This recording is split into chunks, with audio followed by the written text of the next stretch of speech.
बिस्मिल्लाहिर्रहमानिर्रहीम, अस्सलाम वालेकुम। I hope you will be fine.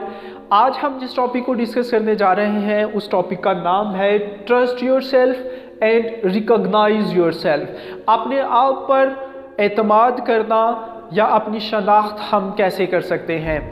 हमारी कामयाबी के रास्ते में जो सबसे बड़ी हर्डल होती है या जो सबसे बड़ी रुकावट होती है वो होती है कि हम खुद को अंडर एस्टिमेट करते हैं, यानी हमारा खुद के ऊपर ही एतमाद नहीं होता। या फिर मैं यूँ कह सकता हूँ कि हमें अपने आप का ही पता नहीं होता, हमें अपने आप की ही शनाख्त नहीं होती कि हम क्या कर सकते हैं और हम क्या हैं। तो इन सारी चीज़ों को डिस्कस करूँगा आज मैं कि कैसे हम अपने सेल्फ ट्रस्ट को इम्प्रूव कर सकते हैं या कैसे हम अपने खुद की पहचान कर सकते हैं। तो मैं पहले उन रीज़न्स को डिस्कस करूंगा जो रीज़न्स बनती हैं हमें अंडर एस्टिमेट करते हुए, या वो जो रीज़न्स बनती हैं हमें लूज़ होप होने के लिए। तो उनमें मेरे नज़दीक सबसे पहली जो रीज़न है वो होती है इन्फीरियरिटी कॉम्प्लेक्स। इन्फीरियरिटी कॉम्प्लेक्स, एहसास कमतरी जिसको हम कहते हैं। एहसास कमतरी एक ऐसा पॉइंट होता है जिस पे इंसान को लगता है कि मैं तो कुछ भी नहीं, या जो मेरे मद्दे मुकाबिल बंदा है वो सब कुछ है और मैं तो कुछ भी नहीं हूँ, एटसेट्रा। सेकंड पॉइंट है मेरे नज़दीक, और वो सेकंड पॉइंट है हेजिटेशन, हिचकिचाहट। तो third one comparison, fourth one overthinking, fifth one fear and sixth one financial condition. ये कुछ ऐसे फैक्टर्स हैं जो रीजंस बनते हैं हमारे ट्रस्ट को डाउन करने की। तो ये वाला पॉइंट इन्फीरियरिटी कॉम्प्लेक्स, हेजिटेशन या कंपैरिजन, ओवरथिंकिंग, इन पॉइंट्स को आज मैं डिस्कस नहीं करने वाला। उसकी रीज़न ये है कि मैं आपको इस हवाले से जो है वो प्रॉपर पहले जो है बता चुका हूँ। जिन्होंने नहीं चेक किया तो ज़रूर चेक कीजिएगा। मैं आज जो कुछ डिस्कस करूँगा फियर को लेके चलूँगा और फाइनेंशियल कंडीशन को लेके चलूँगा। तो फियर क्या है, डर क्या है, खौफ क्या है। यानी किसी भी चीज़ को जब आप शुरू करते हैं तो सबसे पहले आपके जहन में ये होता है कि यार मैं नहीं कर सकता, यानी खुद को अंडर एस्टिमेट करना, या अगर मैं ये करूँगा तो हो सकता है कि ये गलत हो जाए। ये फियर जो है आ तो ओवर थिंकिंग से रहा है, लेकिन ये जो डर है ये आपकी कामयाबी के रास्ते में सबसे बड़ी रुकावट होती है कि ये आपको मजबूर करता है कि ये आप अपने आप को अंडर एस्टिमेट करें। अब ये डर कहाँ से आता है, ये हम डर क्यों महसूस करते हैं? तो इस हवाले से मैं आपको एक स्टोरी बताता हूँ। एक बुज़ुर्ग शख्स था, उसको डेली वॉक करने की आदत थी। वो वॉक कुछ ऐसे रास्तों की तरफ करता था कि जहाँ पे ढलवान सतह होती थी, कभी ऊंचा तो कभी नीचा रास्ता होता था। तो एक दिन उसका बच्चा उससे ज़िद करने लगा कि अबू जी आप डेली जाते हैं, अब्बा जान आप रोज़ जाते हैं, तो आप ऐसा करें कि आज मुझे भी अपने साथ लेके चलें। तो बच्चे के ज़िद करने की वजह से उसके अबू जी कहते हैं कि चलो बेटा आज मैं भी आपको अपने साथ लेके चलता हूँ। तो वो बच्चा रास्ते में अब जा रहा है, तो रास्ते में क्या होता है कि उसका जो घुटना है एक पत्थर के साथ लगता है। अब वो ढलवान सतह है, ऊंचाई है, एक पहाड़ी टाइप की जगह है जहाँ पे वो पहुँचे हैं, और रास्ते में जाते हुए बच्चे को एक घुटने के ऊपर एक पत्थर सा लग जाता है। अब बच्चा जो है ना एकदम उसकी चीख निकलती है, आह, इस तरह होता है, और वो एकदम से आवाज़ सुनता है जो उसकी चीख निकलती है, आह, इस तरह। तो अब वो अपनी जब दोबारा वही चीज़ सुनता है तो वो हैरान हो जाता है कि ये कहाँ पे है, यानी कोई शख्स दूसरा मुझे देख रहा है या मेरे ताक़ुब में है। अब वो फिर दोबारा बोलता है कौन है वहाँ, तो उसको दोबारा फिर अपनी आवाज़ सुनाई देती है, यानी वो रिफ्लेक्शन ऑफ साउंड होती है, यानी उसको अपनी गूंज सुनाई देती है। इससे पहले उस लड़के ने या उस बच्चे ने अपनी गूंज को नहीं सुना हुआ होता। तो फिर वो इधर उधर देखता है, उसको कोई नज़र नहीं आता। एक दफ़ा दोबारा कहता है कौन है वहाँ, तो उसको दोबारा वही आवाज़ आ जाती है कौन है वहाँ। इस तरह जब वो बार बार बोलता है कि कौन हो तुम, कौन है वहाँ, तो उसको लगता है कि शायद यहाँ पे मेरा कोई दुश्मन है जो मैं कह रहा हूँ वही बात वो रिपीट कर रहा है, या वो मुझे टारगेट बनाना चाह रहा है। वो अपने अब्बू को आवाज़ देता है, अब्बू जी आए यहाँ पे देखें, यहाँ पे कोई और है। फिर वो ऊंची आवाज़ में बोलता है वही सेंटेंस, उसके अब्बू देख के मुस्कुराते हैं, उनको समझ आ जाती है। तो वही पहाड़ी पे खड़े होके वो दोबारा उसका जो अब्बू होता है वो बोलता है मैं तुमसे बहुत प्यार करता हूँ।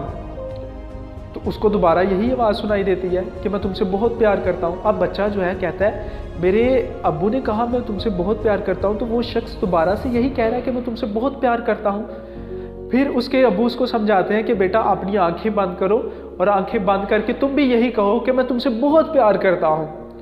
तो वो बच्चा कहता है कि मैं तुमसे बहुत प्यार करता हूँ, तो उसको दोबारा से यही आवाज़ सुनाई देती है कि मैं तुमसे बहुत प्यार करता हूँ।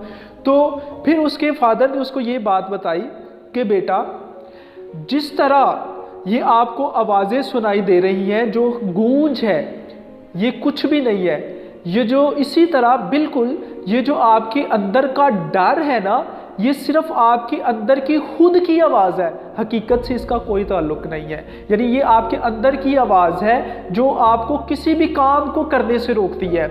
और अगर आप ये समझे कि अगर आप अपने आपके अंदर से जैसे गूंज है ना, अगर आप अच्छा बोलेंगे तो आपको अच्छी ही आवाज़ सुनाई देगी, बाउंस बैक होके वही आवाज़ आप तक आएगी। तो अगर आप अपने बारे में बुरा सोचेंगे या आप अपने आप को अंडर एस्टिमेट करेंगे, तो इसका मतलब ये होता है कि वो वाकई में फिर आपके साथ वैसा ही कुछ होने वाला है।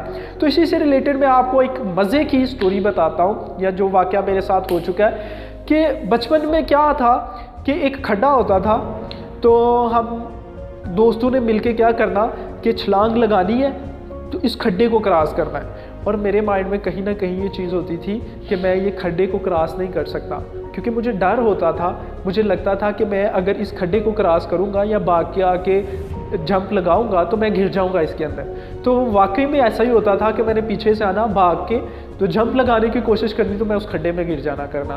तो फिर एक दिन मेरे एक दोस्त ने मुझे कहा यार वो देख तुमसे छोटा है और तू ऐसा करता है कि भागते हो या तुम्हारा पाँव स्लिप हो जाता है या तुम पता नहीं तुम्हारे साथ क्या मसला होता है और तुम उस खड्डे में गिर जाते हो, ऐसा क्या है, क्यों ऐसा होता है। उसने मुझे ना ऐसे ही वो मेरे अंदर के ज़मीर को थोड़ा सा झंझोड़ने की कोशिश की कि तुम्हारे से छोटे बच्चे कर रहे हैं और तुमसे क्यों नहीं हो रहा ये। तो मैंने ये सोचा कि नहीं यार अब मैं कोशिश करूँगा और मैं ये करूँगा। नेक्स्ट डे फिर हम वहीं पे खेल रहे थे, तो ऐसे ही कुछ दोस्त आए, उन्होंने जंप लगाई, वो फिर खड्डा क्रॉस कर गए। और मैंने तब ये सोचा हुआ था कि मैंने वाकई में ये खड्डा क्रॉस करना है। मैं आया पीछे से जंप लगाई और मैं वाकई में खड्डा क्रॉस कर गया। एक्चुअल में क्या होता है कि ये हमारे अंदर का जो डर होता है ना, ये हमें किसी भी चीज़ को मुकम्मल करने से रोकता है, या हमें ये लगता है कि हम ये करेंगे तो हमसे गलत होगा। एक तो ये पॉइंट। और 6 है फाइनेंशियल कंडीशन, यानी माली हालात भी कहीं ना कहीं हमें इस चीज़ पर लेके आ जाते हैं कि इंसान का खुद से एतमाद उठ जाता है। तो इसी के हवाले से भी मैं आपको थोड़ा सा एक बताऊंगा। एक बिजनेसमैन होता है, उसका बिज़नेस पहले तो बड़ा अच्छा चल रहा होता है, लेकिन कुछ दिनों के बाद उसके बिज़नेस में कुछ अप्स एंड डाउन्स आ जाते हैं। बड़ा परेशान होता है, एक पार्क की तरफ निकल जाता है। अब पार्क में जाके तो ऐसे करके अपना हाँ ऐसे करके तो वो बैठा हुआ होता है और एक बुज़ुर्ग शख्स दूर से उसको देख रहा होता है, उसके पास आ जाता है। बुज़ुर्ग उसको आके कहता है कि क्या मसला है, why are you so worried and why are you in a depressing mood. तो वो बिजनेसमैन कहता है कि अब ये इस बुज़ुर्ग बंदे को मैं क्या बताऊं कि मेरे साथ क्या मामला चल रहे हैं। खैर बुज़ुर्ग उसको काफ़ी ज़्यादा इंसिस्ट करता है, फोर्स करता है। तो वो जो अब बिजनेसमैन होता है वो उसको अपनी सारी डिटेल में बात जो है वो बता देता है, अपने सारे बिजनेस के अप्स एंड डाउन्स उसके सामने रखता है कि ये था, ऐसे मेरा बिजनेस चल रहा था, बड़ा रनिंग में था, अब ऐसे कुछ अप्स एंड डाउन्स आ गए हैं कि मेरा बिजनेस जो है वो प्रॉपर नहीं चल रहा। तो बुज़ुर्ग उसको क्या कहता है, इसका मतलब ये है कि तुम फाइनेंशियल कंडीशन की वजह से डिस्टर्ब हो। बुजुर्ग क्या करता है, अपने पॉकेट से एक चेकबुक निकालता है, उसको साइन करके दे देता है। अब वो जो बिजनेसमैन है वो बड़ा हैरान होता है कि यार ये अननोन पर्सन है और मुझे इसने चेकबुक साइन करके दे दी है, एक चेक साइन करके दे दिया है, तो मैं इसका क्या करूं। और अब बिजनेसमैन उसको क्या कहता है कि ये जो पैसे आपने मुझे साइन करके दिए हैं ये मैंने आपको रिटर्न कब कर दिया। उसने बुजुर्ग ने बड़ी खूबसूरत सी बात की, उसने कहा जब तुम समझोगे ना मेरा बिजनेस अब बड़ा अच्छा चल रहा है तो उस टाइम आके मुझे रिटर्न कर देना, नो इश्यू, लेकिन तब तक आपने डिस्टर्ब नहीं होना कि मैंने किसी का कुछ देना है।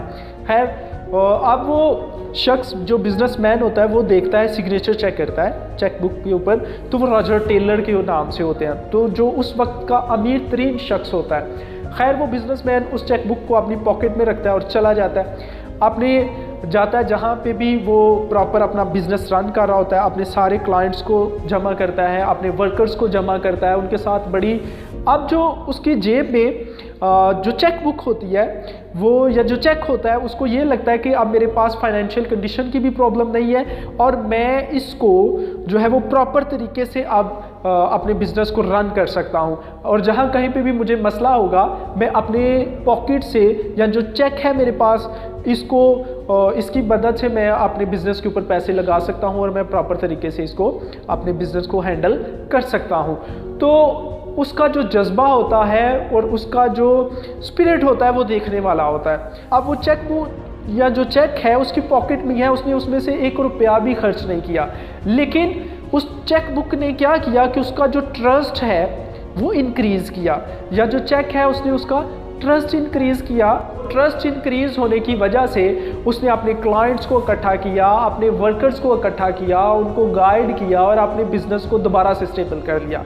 और जब उसका बिज़नेस दोबारा से स्टेबल हो जाता है, अब वो बंदा जो बिज़नेसमैन होता है वो उसी पार्क में जाता है कि अब वो जो बुज़ुर्ग शख्स था जिसने मुझे ये चेक दिया था, मैं उसके पास जाता हूँ और उसको मैं कहता हूँ कि यार तुम्हारा बहुत शुक्रिया, अल्लाह के बंदे तुमने मेरी हेल्प की, तो मैं उसको ये चेक जो है वो रिटर्न करके आता हूँ।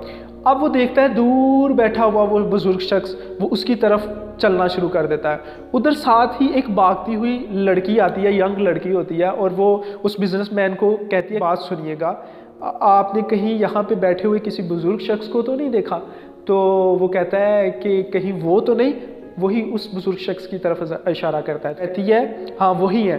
तो कहता है मैं भी उन्हीं की तरफ जा रहा था। तो वो लेडी कहती है या वो लड़की कहती है कि आपको उनसे क्या काम है, कहीं आपको भी तो उन्होंने कोई जाली चेक साइन करके तो नहीं दे दिया?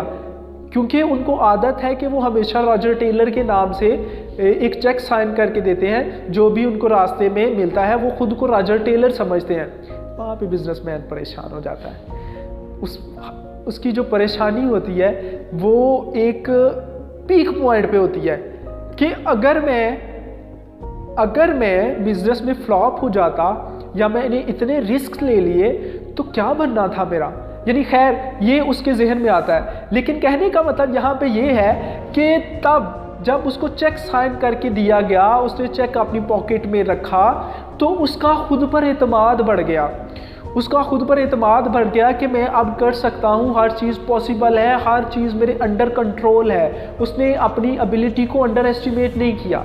ठीक है, तो कहने का मतलब ये है कि जब उसने अपने आप पर ट्रस्ट किया, हालांकि उसको इस चीज़ का इल्म नहीं है कि चेक बुक जो है वो जाली है, मे भी हो सकता है कि उसके अगर जहन में ये चीज़ होती तो वो कभी भी उसकी तरफ ना जाता। तो ये जो चेक है उसने उसका एतमाद बढ़ाया और उसने अपने वर्कर्स को इकट्ठा करके अपने बिजनेस को दोबारा से स्टेबल किया। तो यहाँ पे कहीं ना कहीं वैसे ये चीज़ डिस्टर्ब करती है इंसान को, ट्रस्ट को लूज़ करती है, लेकिन जब इंसान पक्का सच्चा खुद पे ट्रस्ट करता है तो वो कभी भी नाकाम नहीं होता। तो यानी कहने का मतलब यहाँ पे मैं सिंपल ये कहूँगा कि कभी भी खुद को अंडर एस्टिमेट ना करें, अंडर एस्टिमेट ना करें। जैसे मूवीज में भी कहा जाता है ना, don't under estimate the power of a common man. तो कहने का मतलब क्या है कि कभी भी किसी को अंडर एस्टिमेट नहीं करना चाहिए, स्पेशली खुद को। खुद पे यकीन करें कि मैं जो कर सकता हूँ वो बहुत बेहतर कर सकता हूँ। तो अंडर एस्टिमेट के हवाले से मेरे जहन में आ गई कि हमेशा अपनी पावर वहाँ पे लगाएं, अपनी एबिलिटी को वहाँ पे आजमाएं, अपने जोश को वहाँ पे रख के चलें कि मैं ये चीज़ कर सकता हूँ। कहते हैं ना, आगाज़ से पहले अंजाम को देखें। तो जो भी काम शुरू कर रहे हैं आप अगर आपको उसके काम का पता है तो फिर आप उस काम को स्टार्ट करने में कभी भी देर ना करें। यानी आगाज़ से पहले अंजाम को देखें। ये ना हो कि आपका जैसे अब मज़े की बात ही मेरे जहन में एक और आगे तो मैं डिस्कस करता चाहूँ, चलो लेक्चर थोड़ा लंबा हो रहा है, लेकिन ये है कि मेरे पॉइंट से पॉइंट एक निकलता आ रहा है, तो मैं सोच रहा हूँ कि आपको ये भी मैं बता दूँ कि एक मेरा स्टूडेंट था, उसने मुझे कहा सर एक दफ़ा मैं घर में एक कील गाड़ा था दीवार में, तो वो कील मुझसे धरा, तो मेरे जहन में आया कि सर आपने तो कहा था कि कभी भी लूज़ होप नहीं होना।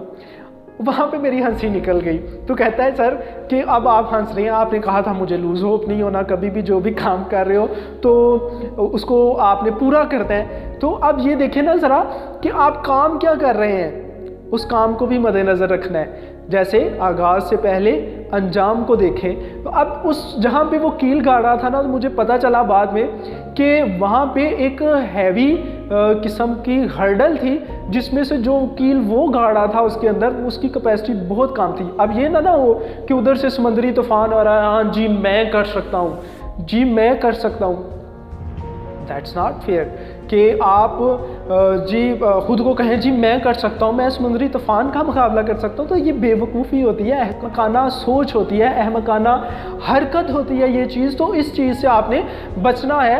यानी जब भी कोई काम स्टार्ट करें तो उसका अंजाम आपके जहन में ज़रूर होना चाहिए। तो जैसे अल्लामा इकबाल का भी एक शेर है ना, से ट्रस्ट योर सेल्फ के हवाले से, खुदी का नशेमंद तेरे दिल में है, खुदी का नशेमंद तेरे दिल में है, फलक जिस तरह आंख के दिल में है। तो इसी तरह मैं आज अपने लेक्चर का एहतमाम करता हूँ। तो कोशिश कीजिएगा अपनी पावर को, अपने ट्रस्ट को खुद के ऊपर जो है उसको कभी भी कम ना करें। जो काम आप कर सकते हैं यूँ समझे कि आप अपनी द बेस्ट उस काम को दे सकते हैं। अस्सलाम वालेकुम।